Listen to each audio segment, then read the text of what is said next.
교회도 부흥되는 교회가 되기를 굉장히 바랍니다. 우리의 원함은 분명히 있어요. 근데 그리고 우리가 원하는 것을 이루느라고 우리의 원래 본질적인 근본적인 그 본질을 잃어서는 결코 안 됩니다.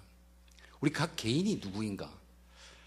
우리는 흔히 우리 부모님을 주셔서 나를 이 땅에 태어나게 하신 것으로 생각하기 쉽지만 성경은 거듭거듭 얘기하지만 우리는 하나님의 자녀입니다. 하나님이 우리의 아버지시고 우리는 그분의 자녀라는 것이 우리의 본질입니다. 가정을 이룰 때에도 내 남편을, 내 아내를 우리는 이러이러한 사정으로 통해서 누구의 소개를 해서 만났고 가정을 이루게 되었다고 우리는 생각하고 살아갈 수도 있지만 성경은 분명히 얘기합니다. 하나님에 의해서 짝지어준 부부라고 명확하게 얘기합니다. 교회라는 것도 우리들이 우연히 모여서 신앙을 가지고 이렇게 해서 빌드업하는 것이 교회라고 생각하기 쉽지만 교회는 하나님의 교회입니다. 그것이 본질입니다. 우리가 바라는 것을 이루시기 위해서 이 본질을 잃게 되면 안 된다는 그런 뜻입니다. 그래서 우리는 개인도 가정도 교회도 천국이라고 얘기합니다. 천국이라고 얘기할 때는 그 개념이 뭐냐면 통치입니다. 통치. 하나님이 통치하는 것이. 왜냐하면 개인도 하나님의 자녀요. 가정도 하나님이 짝지어 주신 것이고 교회도 하나님의 것이기 때문에 하나님이 통치하는 것입니다. 그래서 개인과 가정과 교회가 천국이라고 얘기하는 것입니다.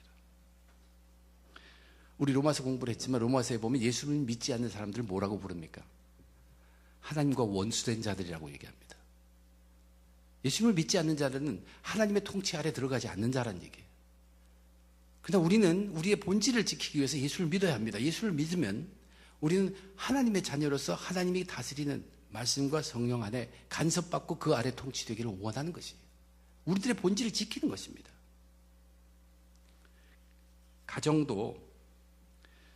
가정을 이루는 각자 한 사람 한 사람이 하나님에 의해서 지어진 사람들이죠. 그렇기 때문에 하나님에 의해서 하나님께서 묶어주신 것입니다. 이제 믿지 않는 사람들은 우리 가정을 이루기 위해서 재력을 내세우고 경험 그리고 건강 그런 걸 늘 주장할지 모르지만 믿음의 사람들이 이루는 가정은 우리가 철저히 인정하고 알아야 될 것이 하나님이 묶어주신 가정이라는 것을 선포하고 믿고 살아가야 합니다. 그래요. 우리가 그렇게 살아가다가 나중에 가니까 결국 이거 하나님이 묶어주신 거다 하는 고백할 때가 있습니다. 그렇게 되지 마시고 아예 그것을 받아들이고 믿고 지금부터 바로 그렇다고 인정하고 살아가는 삶, 그것이 바로 지혜로운 믿음의 삶입니다. 교회라는 것은 어떤 곳인가? 하나님이 통치하심을 우리에게 깨닫게 하시고 잊어버렸으면 깨닫게 하시고 또 하나님이 통치하신 것이 천국이고 그것이 개인이고 가정이고 교회가 된다는 것을 알려주는 것이 또한 교회이며 하나님의 통치하심 그 안에 우리가 다스려지는 것을 훈련받는 것, 그것이 교회이기도 한 정말로 귀한 믿음의 공동체입니다. 그런데 하나님께서는 그러한 천국을 통치하실 때 무엇으로 통치하느냐? 그래서 우리 흔히 은혜라고 얘기합니다. 하나님은 은혜로 우리를 통치해 주십니다. 그 은혜라고 얘기할 때 그레이스라고 번역을 하면 그건 좀 총괄적인 포괄적인 그런 얘기예요. 하나님이 그레이스를 베풀어서 우리를 통치하신다. 근데 유독 어떤 곳에 보면 페이버라고 번역할 때도 있습니다. 그럴 때는 좀 더 특별하고 그 사람에게 맞는 은혜, 그럴 때 페이버로 번역할 수도 있습니다. 하나님은 그렇게 해서 통치하신다는 것이에요. 우리 자신보다 우리를 더 잘하시는 하나님께서 우리의 필요를 아시고 가장 귀한 것으로 그 은혜로 이끌어 가시는 것이 하나님의 통치입니다. 그 안에 들어간 것이 천국의 삶을 사는 것들입니다. 우리 가까인 그리스도인들, 개인들은 어떻게 됩니까? 이 하나님의 은혜가 가득해가지고 차고 넘치면요, 우리의 몸이 그 차여진 은혜에 의해서 이끌림을 당합니다. 그래서 우리가 하는 것이 섬김이라고 부르는 것의 정의입니다. 섬김은 하나님의 은혜에 대해서 우리가 봉사하고 우리의 몸을 쓰는 것이에요. 근데 그렇게 해서 그것은 섬기는 온전한 섬김으로서 그 섬김으로 인한 어떤 불화가 생기지 않습니다. 문제가 생기지 않습니다. 근데 때로는 우리는 이걸 하면 좋겠다 하는 생각이 되고 이걸 하면 나한테 유익이 되겠다 하는 그런 자기의 욕심에 있어서 섬길 때도 있어요. 근데 그렇게 되면 주의할 거야 될 것이 그것이 은혜로 인한 섬김이 아니기 때문에 부작용이 있을 수 있다는 얘기입니다. 가정의 은혜, 은혜가 풍성한 가정이 되면 화목해지고 평안이 깃들고 행복하게 됩니다. 교회에 있는 은혜, 교회는 은혜 공동체예요. 이게 정말 은혜 중에 은혜인 교회 공동체에 있는 거기에 중심된 은혜는 어떤 은혜냐면 예수 십자가의 은혜입니다. 구원받은 자를 우리들에게 이렇게 예수 그리스도의 이름으로 모여있는 이 교회라는 이 공동체에 그의 가장 중심을 이루고 있는 은혜는 은혜 중에 은혜인 예수 십자가의 은혜라는 얘기입니다. 저는 오늘 본문의 말씀의 제목을 은혜의 가정이라고 택했습니다. 오늘 본문을 보면서 이 본문 속에서 어린아이 예수의 삶을 볼 수 있고 그 예수님이 속한 가정을 볼 수 있고 또 그 예수가 이루고 있는 하나님 나라를 볼 수 있기 때문에 그렇게 정했습니다. 오늘 이 누가복음의 이 본문은 어떤 의미에서 굉장히 중요한 본문입니다. 예수님의 첫 30년의 인생, 그 삶을 보여주는 내용이기도 합니다. 다른 복음서들을 보면 예수님의 탄생 얘기를 합니다. 탄생 얘기 후에 30년을 부쩍 뜁니다. 그래서 이 땅에서 사역을 하시는 예수님, 장년이 되신, 성년이 되신 예수님의 이야기로 넘어갑니다. 그러나 오늘 이 누가가 기록한 이 본문 내용은 예수님의 30년의 인생의 삶을 다 기록해 놓고 있습니다. 그런 의미에서 굉장히 중요할 뿐만 아니라 여기에서 가정의 모습을 볼 수 있고 하나님의 나라를 볼 수 있다는 것입니다. 오늘 본문을 통해서 이 땅에서 천국을 이루는 그 하나님의 은혜, 거기에 좀 더 가까이 가게 되는 저와 여러분 되시기를 바라는 마음 간절합니다. 우선 이제 맨 처음에는 오늘의 본문 내용을 좀 더 안으로 들어가서 이해해 보려고 합니다. 우선 이 본문 첫 절인 40절, 그것은 예수님께서 이 땅에 태어나신 후에 12년의 삶을 기록한 것입니다. 12년 동안 예수님의 삶을 이렇게 표현했어요. 아기가 자라며 강하여지고 지혜가 충만하며 하나님의 은혜가 그의 위에 있더라. 모든 아기들하고 모든 인간들하고 똑같습니다. 하나님은 모든 인간 자기의 자녀로 삼으시고 그 위에 다 하나님의 은혜가 다 있는 것이에요. 근데 태어나서 자라고 지혜가 충만해졌다는 얘기입니다. 자라면서 강해졌다는 것은 육체적인 성장을 얘기하죠.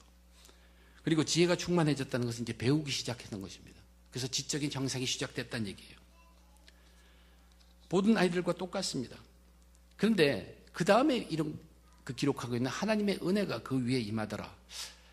이것은 모든 아이들에게 하나님의 은혜가 있지만 여기 있는 하나님의 은혜, 12년 동안 있었던 그 하나님의 은혜는 정말로 우리가 주목할 만한 하나님의 은혜가 거기 하나 있다는 것을 우리들에게 알게 해주기 위해서 기록해 놓았어요.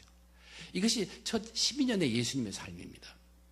이제 그런가 하면 좀 띄어서 그 다음 18년 동안의 예수님의 삶을 오늘 우리 주어진 본문의 마지막 절 52절에서 이렇게 기록하고 있어요. 예수는 지혜와 키가 자라가며 하나님과 사람에게 더욱 사랑스러워 가시더라. 12살이 된 후에 그 청년, 그 예수님에게 나타난 변화는 지혜가 자라났다 하는 것이 먼저 앞서고 그 다음에 키가 커갔다 하는 육체적인 성장이 뒤에 있습니다. 우리 어린아이들을 보면 분명히 처음에는 부쩍부쩍 자라고 배우는 것은 처음에 늦습니다. 그러나 어느 정도 나이가 되면은 이제 육체도 계속 자라나지만 강해지지만 그 속에 배우는 것이 급속도로 성장하게 됩니다. 그래서 지혜와 키가 자라갑니다. 그러면서 하나님과 사람에게 더욱 사랑스러워져 갔다. 이 말은 영적으로 성장하기 시작할 뿐만 아니라 사회적으로도 사람과 사람 사이에 사회적으로 성장해 갔다는 것을 의미합니다.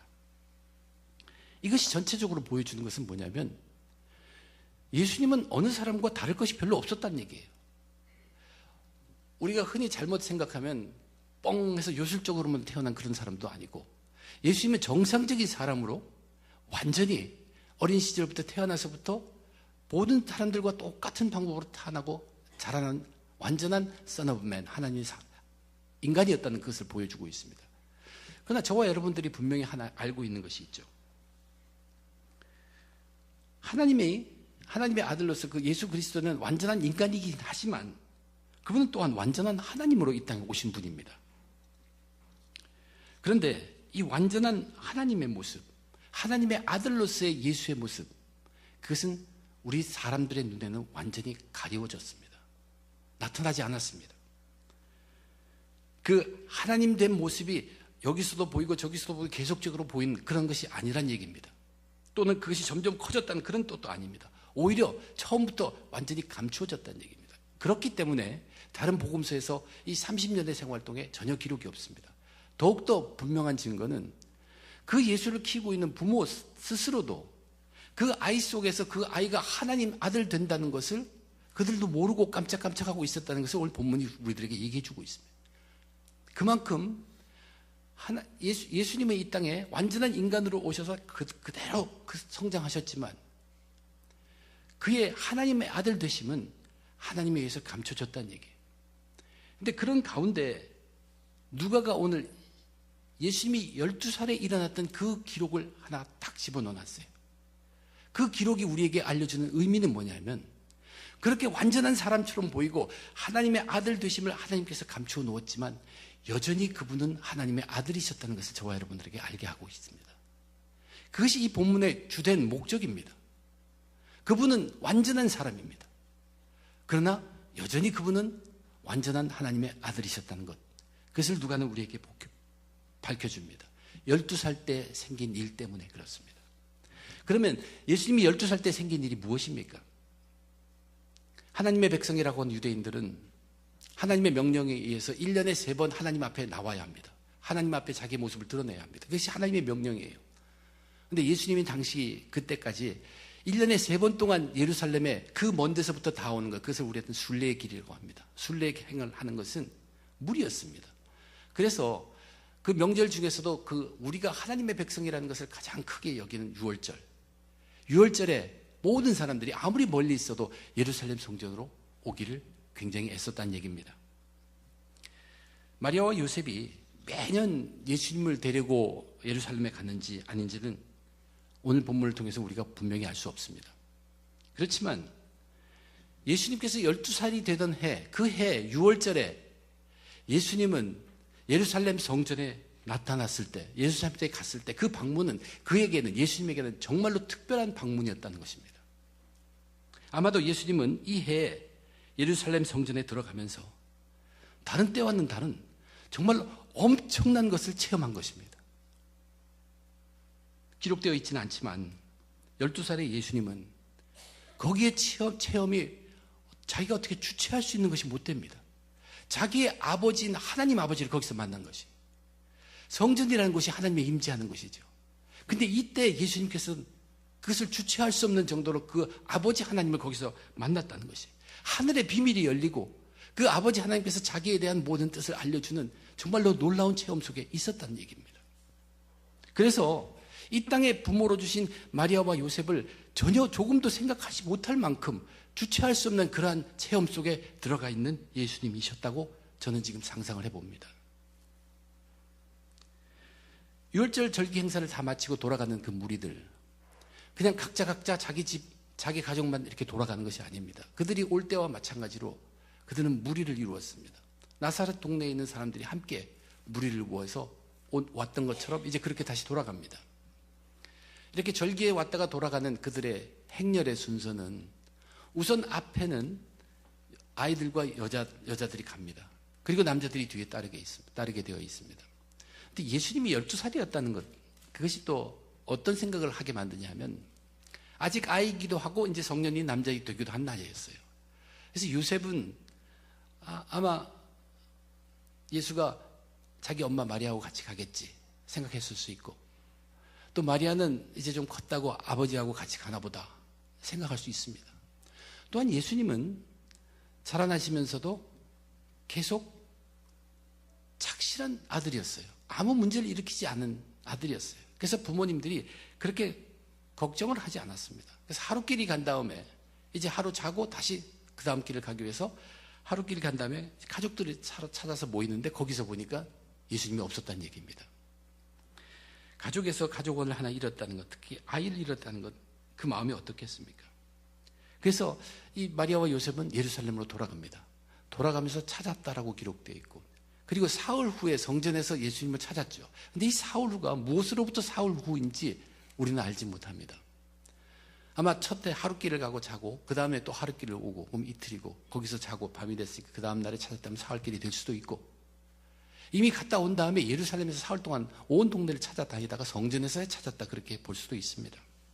그런데 마리아와 요셉이 성전에 계신 예수님을 만났을 당시에 성전 안에 있는 예수님의 모습과, 그리고 부모가 마리아가 너 왜 이렇게 근심하게 하였느냐, 너희 아버지와 내가 너를 찾았다 하는 그 말에 대한 예수님이 하신 그 말, 그것을 듣고 마리아도 놀랐습니다. 근데 그 말씀이, 여기에 기록된 그 말씀이 굉장히 중요한 의미가 있는 것은 뭐냐면, 우리의 주님 되시는 예수님이 이 땅에 오셔서 우리에게 알려진 가장 첫 번째 말씀입니다.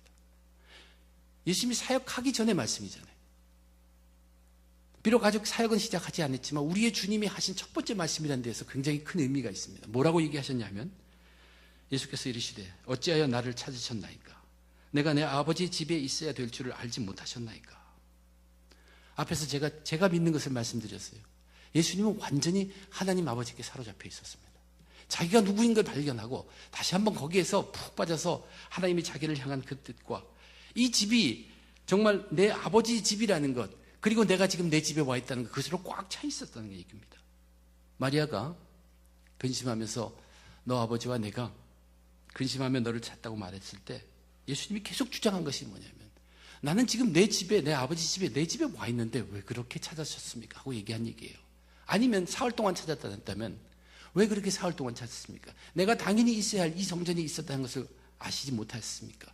그렇게 꾸짖는 것이 될 수도 있습니다. 그런데 우리가 아는 것은, 사람들의 사회에서 이렇게 얘기하는 것은 정말로 버릇없는 자식의 말입니다. 그게 분명합니다. 그렇지만 이것이 증명한 것이 뭐냐면, 지금 예수님께서는 엄청난 체험 속에 들어가 있다는 얘기예요. 근데 그 체험을 보여주면서 하나님께서는 그 예수의 부모로 맡아있는 마리아와 요셉에게 이 아들이 범상치 않은 아들이라는 것을 다시 한번 깨우쳐 주고 있습니다. 그뿐만 아니라 또한 저와 여러분, 우리들에게 누가는 예수님은 완전하게 사람으로 태어나서 자랐지만 여전히 하나님의 아들이셨다는 것을 우리에게 깨닫게 해주는 이야기입니다. 이제 그 다음에 뭐냐면, 예수님께서는 그 하나님, 만난 하나님, 임재하신 하나님, 거기에 내 집이 좋사오니 그 성전에 영원히 있기를 원하십니다. 그러나 예수님은 또한 그 아버지의 뜻을 알아요. 아버지의 뜻이 무엇입니까? 이 땅에서 마리아와 요셉, 그와 함께 가정을 이루는 것입니다. 그래서 그 가정을 이루는 하나님의 뜻에 순종해서 따라갑니다. 그래서 나사렛에 가가지고 아버지, 어머니께 순종하며 받들어 섬겼다, 그렇게 기록하고 있어요. 이제 이게 우리가 첫 단락으로 살펴본 본문의 내용입니다. 그 다음에 제가 살펴보고자 하는 것은, 모든 아이들에게, 모든 사람들에게 하나님이 향하신 은혜가 있습니다. 그러면 이 12년 처음 동안에 예수가 이 땅에 오신 후 그 아기가 자라며 강화해지고 지혜가 충만해질 때, 그때 하나님의 은혜가 그 위에 있었던 그 하나님의 은혜가 무엇이었을까 한번 생각해 볼 필요가 있습니다. 예수님에게 나타난 우리와 똑같은 사람이지만 그분이 우리와 다른 특징이 무엇입니까? 그분은 죄가 없습니다. 죄가 조금도 없습니다. 없어야 했습니다. 예수님의 그 잉태한 그 내용부터 자라나고 그 모든 것에 예수님은 완전한 인간이지만 죄 없는 인간이었습니다. 부모는 아무리 잘 보호하고 키운다고 해도 그 부모 자체도 죄 속에 빠져 있기 때문에 자기 아이를 부모로부터, 그 죄로부터 결코 보호할 수 있는 능력이 없습니다. 그래서 임한 것이 하나님의 능력입니다. 하나님의 은혜입니다. 그 예수란 아기, 그 집에 준 그 아기에 대한 하나님의 뜻이 명확하게 있습니다. 그 뜻을 이루시기 위해서 하나님께서 은혜 주셔서 그를 보호하신 것이, 어떤 죄의 영향으로부터 자유할 수 있도록, 죄의 영향을 받지 않도록, 죄성에 물들지 않도록, 죄의 조금은 분노나 혈안이나 그 욕심이나 이런 데에 빠지지 않도록 하나님께서 완전히 보호해 주신 하나님의 은혜입니다. 성경에 보면 나다나엘의 고백이 이런 것이 있죠. 나사렛에서 무슨 선한 것이 날 수 있겠느냐. 그 나사렛에 있는 것은 결코 선하지 않은 악한 동네였다는 얘기예요. 예수님 거기서 자라나셨습니다. 그럼에도 불구하고 이상하게도 어떤 사람도 감히 예수님에 대해서 악한 영향을 미칠 수 있지 못하였다는 것. 그것이 바로 하나님의 은혜입니다.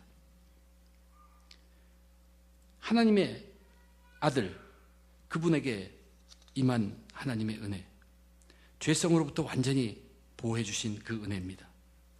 절대로 그의 부모가 제공할 수 없는 것을 하나님의 은혜로 제공해 주셨다는 얘기입니다. 그리고 나서 이제 마지막으로 제가 여러분과 함께 나누어 보고자 하는 것은 우리들의 가정입니다. 예수님의 아버지는 하나님 아버지예요. 그럼에도 불구하고 이 땅에서 아버지와 어머니를 주셨어요. 이 땅에서 마리아와 요셉을 주셔서, 그래서 그 뜻을 알기 때문에 거기에 순종하고 가서 받으셨습니다. 이것이 하나님께서 묶어주신 가정이라는 것을 존중했기 때문에 그 집의 아들로서 부모님을 공경한 것입니다. 이것을 다른 말로 표현한다면 예수님은 자신의 가정의 중심에 하나님이 계시다고 분명히 믿고 있었습니다. 그 가정은 하나님이 계시다는 얘기예요. 그렇게 예수님은 받아들이셨다는 얘기입니다. 그렇게 생각해 보면 마리아와 요셉, 그들 둘이 부부로 맺어질 때 하나님이 분명히 가운데 개입하셨습니다. 하나님께서 성령을 통하여 마리아에게 잉태하게 하실 때 이미 하나님은 요셉을 알고 계셨습니다. 정혼한 사이라는 것을 알고 있었습니다. 그러나 하나님의 개입이 없었다면 요셉은 떠나갔을 것입니다. 그러나 하나님께서 꿈에 지시해서 둘이 가정을 이룰 수 있도록 이끌으셨습니다. 그들의 둘은 자기들 사이에 하나님의 있음이 명확했습니다. 그리고 나서 이제 10개월 후에 그 아이를 낳게 되죠. 아이를 낳았을 때 이제 둘뿐만 아니라 새 아기가 태어났습니다. 그때 그들에게 들려준 음성이 뭐냐고, 그들이 들려준 하나님의 말씀이 무엇인가를 누가는 기록하고 있죠. 하늘의 천사가 와서 목자들을 통해서 그 아이에 대해서 얘기한 것을 이 부모가 그대로 듣게 했었습니다. 그러므로 이제는 둘만의 사이가 하나님이 있는 것이 아니라 이 아이와 함께 그 가운데 우리는 하나님이 중심되어 있다는 것을 확인한 것입니다. 그뿐만 아니라 40일 후에 성전에 갑니다. 시몬의 입을 통해서 다시 한번 거듭 확인하게 됩니다. 그리고 나서 이제 오늘의 본문입니다.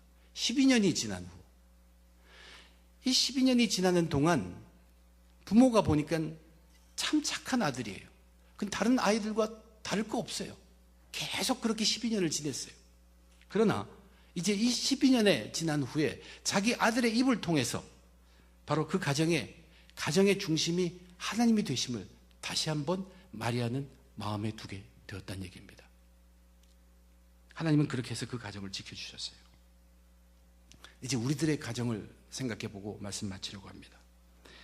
저와 여러분, 우리들이 믿음의 가정의 오늘날에는 예수 그리스도가 주가 되실 때, 예수 그리스도가 중심이 되어 있을 때 우리는 은혜의 가정을 다 체험하게 됩니다.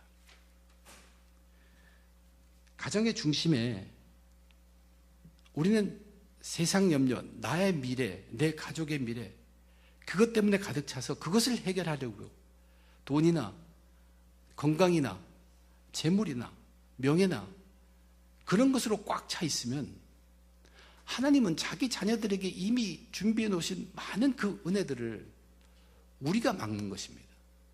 그 길을 열어놓지 못한다는 얘기예요. 아무리 우리가 자녀가 우리에게 최고의 것으로 우리가 그들에게 주어서 잘 자라게 하고 그 다음에 돈도 많이 주어서 걱정 없이 살릴 수 있게 아무리 제공해도 부모로서 할 수 없는 것이 분명히 있어요. 예수의 경우가 바로 예수 가정이 그렇다는 얘기예요. 절대 예수님을 죄로부터 보호하지를 못하는 것이 부모였습니다. 그런데 그것을 보호해 주신 것이 하나님의 은혜라는 얘기예요. 왜냐하면 예수에 대한 하나님의 뜻이 있었기 때문에 저와 여러분, 우리 각 가정에 우리에게 주신 자녀, 그 자녀 한 사람에 한 사람에 대한 하나님의 뜻이 분명히 있습니다. 우리가 그들을 믿음의 자녀로 키우는 것 노력은 해야 하지만 그래서 우리가 그들의 믿음의 자녀로 키우는 게 아닙니다. 그 예가 접니다. 저는 저희 부모님보다 먼저 예수를 믿은 사람이에요. 저희 부모님은 예수 믿지 않았지만 저는 예수 믿었어요. 그러니까 이것이 하나님의 은혜가 하신 자녀들은 예수 믿을 수 있습니다. 우리는 자녀를 걱정하기에 앞서서 우리의 중심이 예수에게 들어진 가정이 되도록 할 때 하나님께서 이끄십니다.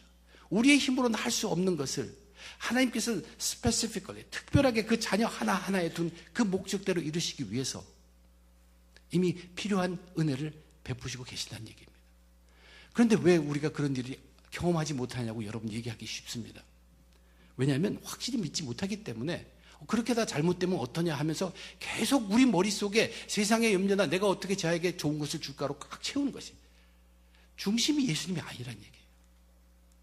중심이 예수님에서 살아야 합니다. 그래야 그것을 체험하게 된다는 얘기예요. 제가 거듭 오늘 이 말씀을 준비해서 우리는 늦지 않았습니다. 지금 해야 합니다. 나중에 해보고 그래 정말로 예수님이 이끄셨구나 그 고백하는 삶 그것도 고백하지 못하는 것보다 귀할지 모르지만 그것이 아니라 지금 그것을 믿고 점프해 뛰어들어야 합니다. 그럴 때 그 하나님의 은혜가 우리의 삶이 된다는 얘기예요. 안나는 22살의 나이부터 뛰어드는 것이에요. 그래서 62년의 평생을 하나님이 축복된 삶 속으로 살았다는 얘기예요. 나중에 살아보고 그때 잘못했구나 그게 아니라 우리는 걱정이 많죠. 내 미래도 걱정하고 자녀에 대한 많은 걱정이 있습니다. 그러나 그것이 이루어지게 하는 것은 하나님의 은혜라는 것을 믿어야 합니다.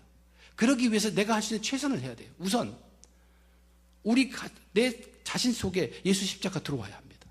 그리고 내 속이 천국이 돼야 합니다. 하나님이 다스리는 개인이 되어야 돼요. 그것이 우리의 본질을 되찾는 것이에요. 우리는 우리가 부모 때문에 그냥 태어난 인생이 아닙니다.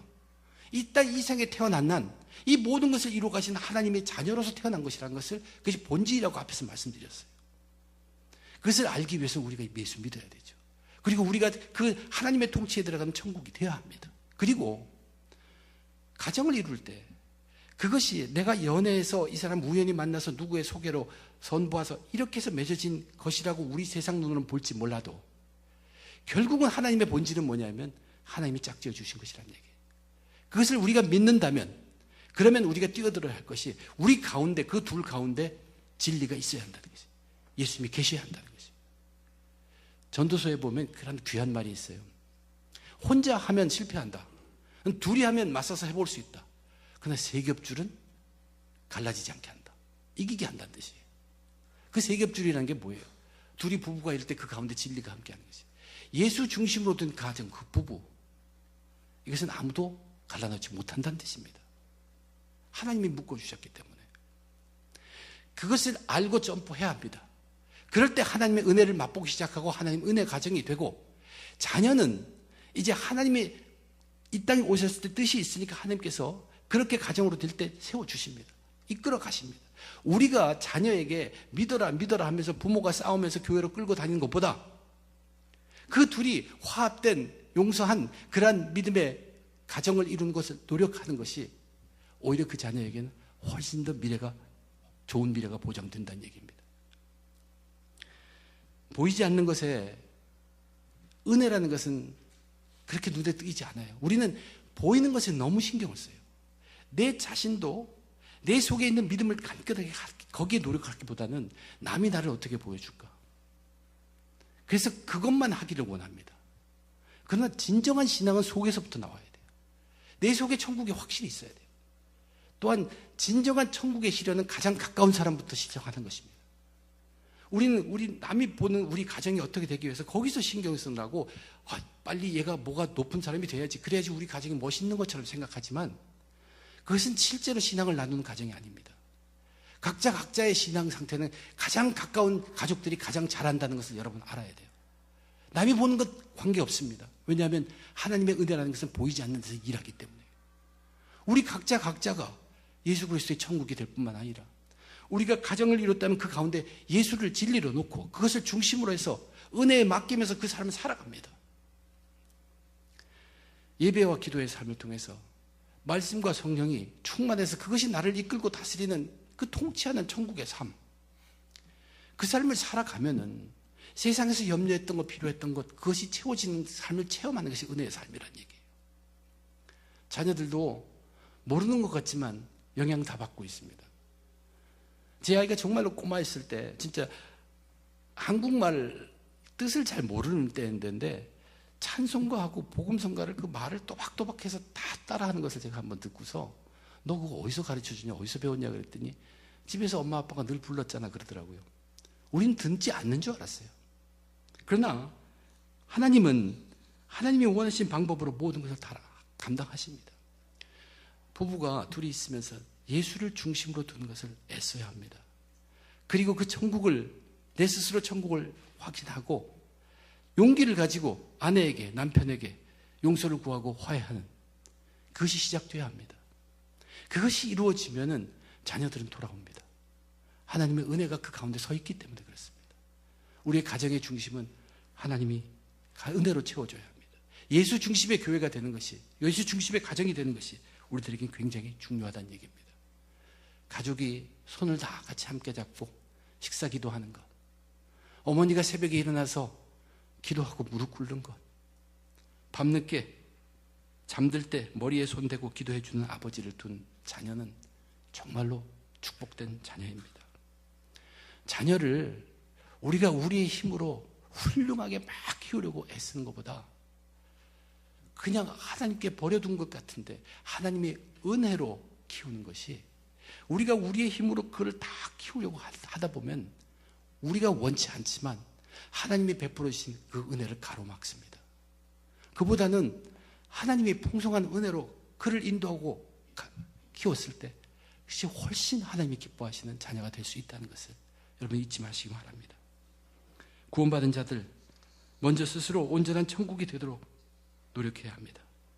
그리고 꾸준히 말씀과 성령에 의지해서 주신 가정을 은혜의 가정이 될 수 있도록 용서와 화해로 이루어야 합니다. 그러한 은혜의 가정이 되어서 우리가 하나님의 일을 위해서 섬길 때, 그때 이제 하나님 나라는 왕성해져 갑니다. 하나님 나라가 커져간다는 것입니다.